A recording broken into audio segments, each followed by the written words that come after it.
one of, if not the greatest Scrabble matches of all time between the undisputed GOAT of Scrabble, Nigel Richards, and the reigning World Scrabble Champion, Adam Logan. The inaugural Wespa Word Wars at the highest level. So let's start with dive right into the recap. The match gets off to an electrifying start, with Adam landing the first bingo of the match in Crownets for 78. Nigel immediately one-ups him with Arborize for 108, which he sees and plays quickly, but not to be outdone, Adam draws well-balanced bingo tiles that combine perfectly with the open C and plays Incented for an 158-point triple-triple, seizing command of the game. Nigel hits back with a 51-point Z-play and two back-to-back bingos of Ragbolt and Mordant to somehow claw his way back to within 20, but his racks of Ragbolt and Mordant to somehow claw his way back to within 20, but his racks degrade from there, while Adam draws both blanks late and plays the lovely Pinotage for 89 en route to a big opening win. Adam starts fast in Game 2 with the 102-point double-double of Raitinas and never relinquishes his lead en route to a second straight win. And in Game 3, after a cagey opening few moves, Nigel lands the first bingo with Hedgier for 90. Once again, Adam is perfectly positioned to respond with Garrote for an 122-point triple-triple, his second in just 3 games. From there, both players trade a barrage of bingos, with the lead changing hands each time, but in the end, Adam earns yet another win en route to a stunning 3-0 start to this match. In Game 4, Nigel holds a 63-point lead in the late game with both blanks still unseen, and he plays Air Long for 18, trying to draw blank while blocking off much of the board. However, Adam has just drawn both blanks and makes the excellent find of Nidated for an 86-point 5-overlap double-double. If he can draw a flexible 2-tile scoring combo, he may well be able to win his 4th straight game. However, he draws IO instead, allowing Nigel to squeak out a tight endgame to get on the board with his first win. Looking to build on that momentum, Nigel is in some trouble in Game 5, down by a bingo and holding 2 U's and 2 L's in the mid-game. He makes the engine-approved choice of Pullout for 22, keeping the board open at a deficit. But Adam immediately hammers the open lane with Emigrate for 149, his 3rd triple-triple in just a 5-game span, immediately seizing an unassailable lead en route to his 4th win. In Game 6, Adam jumps out to an early lead with Moisture and Trochite, but Nigel fights back with Cadell to retake the lead, and after the impressive and obscure Bakgat blocking the triple, Adam has 2 playable bingos in Lanolene and Landline. The latter scores 4 more points and is slightly preferred by the engine. Adam has a sliver of doubt in the word and chooses Lanolene instead. A minor mistake, but here it's one that allows Nigel to play Wolf for 45, saving his QU combo with a great spot open for it. After Adam's Hoff, Nigel gets the A he needs for the 67-point follow-up of Qua. A couple moves later, Adam plays off his X and N with 3 tiles in the bag, and he draws into Inferiors as a potential game-winning out bingo. But Nigel realizes this is the only playable bingo from the unseen pool and blocks it with Noosed, which is just enough to outrun Adam's best potential scoring plays on the top row. The timely block solidifies Nigel's 2nd win of the series.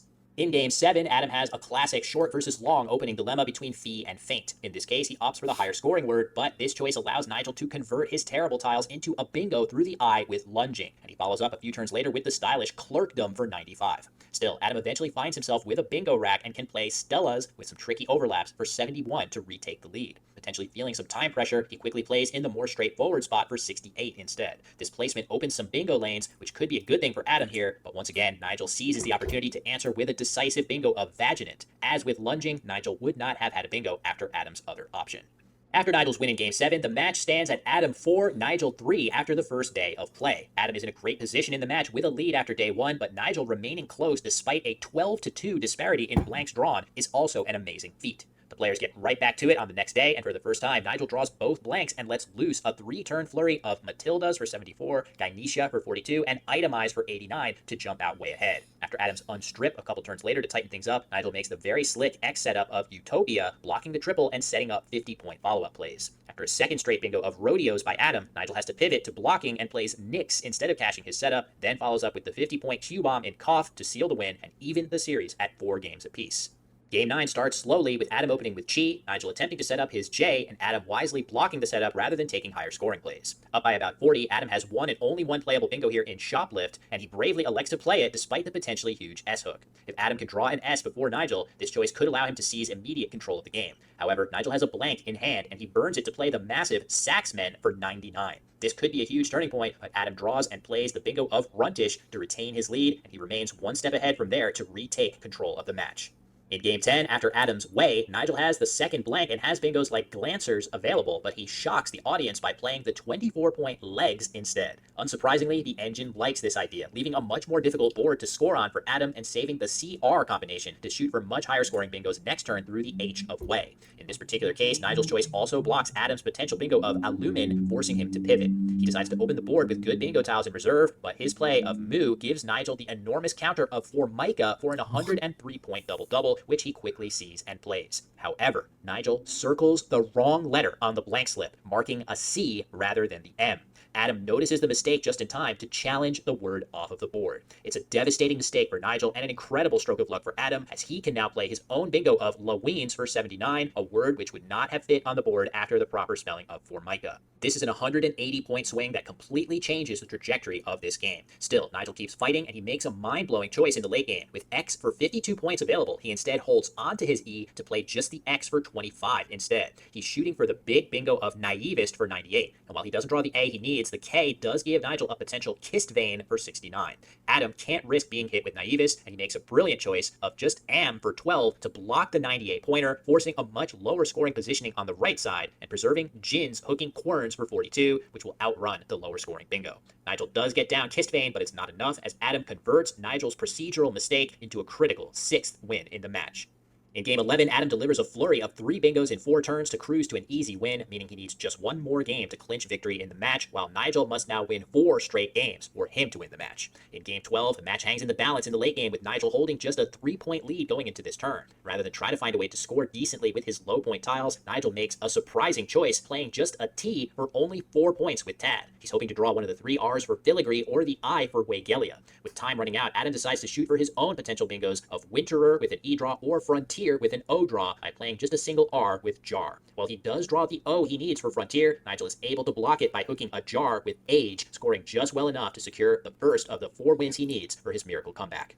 In Game 13, things are looking grim for Nigel, with Adam up 100 heading into the mid-game, but the wild sequence of Nigel's Shira Lee for 86, Adam's gorgeous response of Neo-Pagan with overlaps for 70, and Nigel's stunning highest scoring bingo with the blank of 4 Mean for 85 with a slew of overlaps leaves the game tied. Adam's racks run cold from here, and after Nigel blocks the open S of Shira Lee, things are looking good for him, but Adam is able to get down Disinure to give him a real shot in the endgame, especially with Nigel's ugly-looking tiles. However, Adam has the Q to contend with, and Nigel finds his optimal sequence of Volti, leaving multiple potential outplays of Pith and Pth, and he once again squeaks out his second straight must-win game.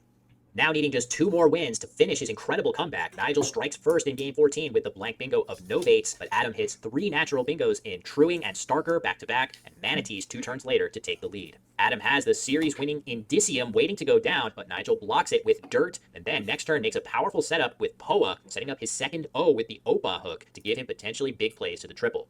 Adam misses a potential nice opportunity to fight fire with fire here, holding the last D and second blank. Lu for 6 would leave the only 2 remaining hooks for this word on his rack for next turn. Still, Adam's block of do with the same letters comes at just the right time, blocking Nigel's setup, which he was poised to cash. He responds with the surprising gods for only 6, patiently waiting for a better opportunity to open the board. Adam draws well, and he has the seemingly obvious steroid for 82, but Nigel's previous play signals a great deal of strength, and with exactly 7 tiles in the bag at this point, if Adam plays steroid, Nigel will respond with coiners for even more points, collecting a full rack of tiles from Adam and winning the game for Nigel on the spot. Showcasing world champion level discipline, Adam passes up his bingo and plays Div for just 14, a choice that saves him the game and potentially the match. Sensing that time is running out to open a new area of the board, Nigel plays Rio for 14, hoping for the perfect draw, but Adam can now safely pounce with the bingo of Solaret for 79, reasoning that Nigel cannot have any triple triples available through the T with the remaining tiles. Now accepting his fate, Nigel jokingly places Episyston on the board to give Adam a scare, but he eventually picks up that N to play yet another optimal endgame move, leading to a final score of Adam 477, Nigel 394, an epic series-clinching victory for Adam Logan, who defeats Nigel Richards 8-6. This match was truly Scrabble at the highest possible level and was absolutely electric to watch from start to finish. Of course, Nigel's procedural error on Formica was a devastating turning point and potentially cost him a chance at a decisive 15th game.